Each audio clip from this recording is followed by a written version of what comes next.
നമ്മുടെ വിവാഹത്തിന് ഒരിക്കലും നിന്റെ വീട്ടുകാർ സമ്മതിക്കില്ല എന്ന് പറഞ്ഞ് അവൻ അവളെ ആത്മഹത്യക്ക് പ്രേരിപ്പിക്കുന്നു. രണ്ടുപേരും ഒന്നിച്ചിരുന്ന് ആത്മഹത്യാക്കുറിപ്പൊക്കെ തയ്യാറാക്കി. അവൾ ഒപ്പിട്ട ശേഷം അവൻ ചിരിക്കാൻ തുടങ്ങി. നീ എന്തൊരു മണ്ടിയാണ്, ഞാൻ നിന്നെ വെറുതെ പരീക്ഷിച്ചതല്ലേ. അവൻ അവന്റെ ലെറ്റർ കീറിക്കളഞ്ഞ് അവളുടേത് മേടിച്ച് പോക്കറ്റിലിട്ടു. നാളെ കൃത്യം 1 മണിക്ക് നമുക്ക് രജിസ്റ്റർ ഓഫീസിൽ പോയി വിവാഹം കഴിക്കാമെന്ന് പറയുന്നു.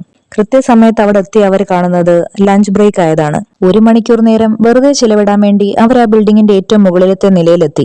അവിടെ ചെന്നപ്പോൾ അവൻ അവളെ വാരി പുണർന്ന് ഏറ്റവും മുകളിൽ കയറ്റിയിരുത്തി. അവൾക്ക് പേടി വരുന്നുണ്ടായിരുന്നു, എങ്കിലും അവൻ അവളെ ആശ്വസിപ്പിച്ചു.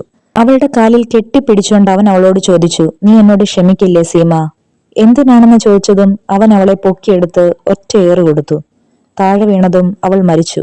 ഒന്നും അറിയാത്തവനെ പോലെ നടന്നിറങ്ങി വന്ന് അവൾ എഴുതി ഒപ്പിട്ട ആ ലെറ്റർ അവൻ തൊട്ടടുത്ത പോസ്റ്റ് ബോക്സിൽ പോസ്റ്റ് ചെയ്തു. 90s കിഡ്സിന് ഈ ഒരു ഷോക്കിംഗ് ട്വിസ്റ്റ് ഒരിക്കലും മറക്കാനാവില്ല.